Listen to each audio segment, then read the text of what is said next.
video serves as a bit of a walkthrough of a woodshop we created about 8 years ago called DSM.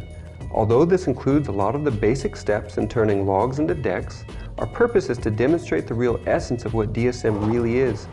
By translating the demands of our pro riders directly into both procedure and specialized equipment, we have created an environment that is demonstrably different from anything we've ever encountered. We hope you enjoy this little tour.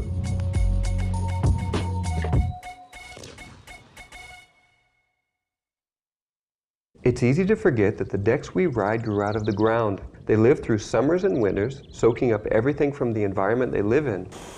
That is until we come and chop them down.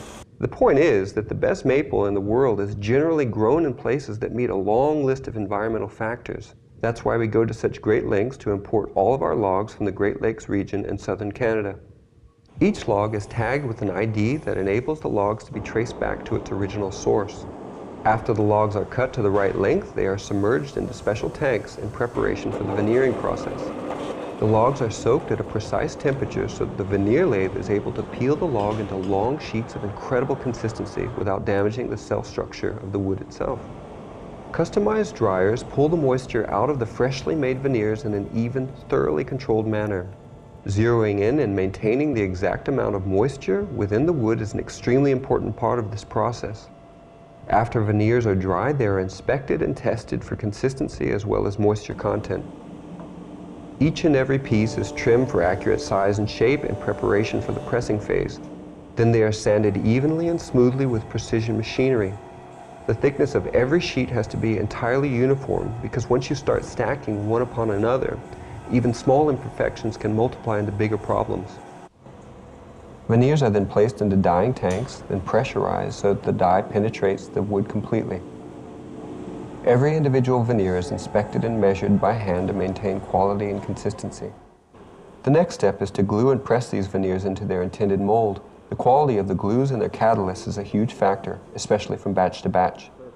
Water-based glues with high-grade catalysts have been the industry standard for decades. Although epoxy has always been known to be a better bonding agent, nobody had ever developed ones optimized for skateboarding. Beyond that, epoxy is such an aggressive bonding agent that working with it presents a host of problems and expenses that were just too much of a hassle. DSM pioneered a system that allowed us to use epoxies, and the result is our resin decks. Not only do they hold their intended molding with better fidelity, they maintain it much longer with even less adhesive because it is so aggressive. You end up with a lighter, stiffer deck that doesn't decay at all in the same way as a regular deck. One of the most important functions of any company is implementing rider input. For years, my job was to make sure that all the pros under our roof got exactly the decks they wanted. This is one of the key reasons we were so inspired to change our production procedures in order to make every deck feel exactly the same. The enormous number of hours skaters put into learning every trick are intertwined with the subtle leverage points yielded by the deck's relationship between the holes and the transition from flatten to the kick.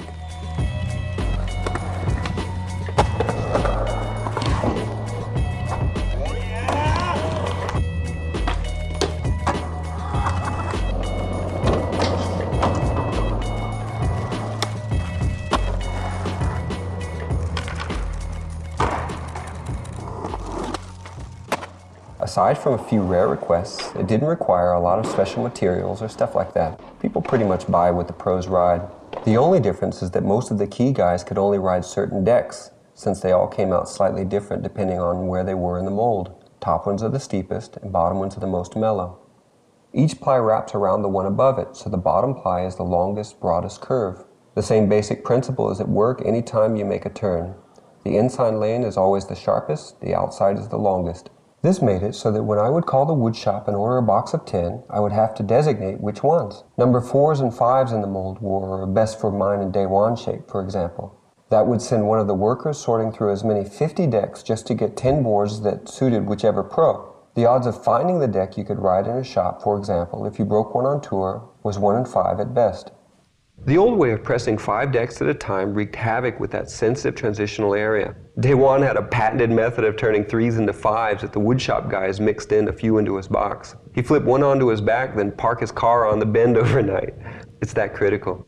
When you designed a mold for these 5-stack presses, you had to keep in mind what would happen to the contours at either end of the stack, because one or two of them might not even be skatable by your standards. As far as many of our pros were concerned, all but one were rejects.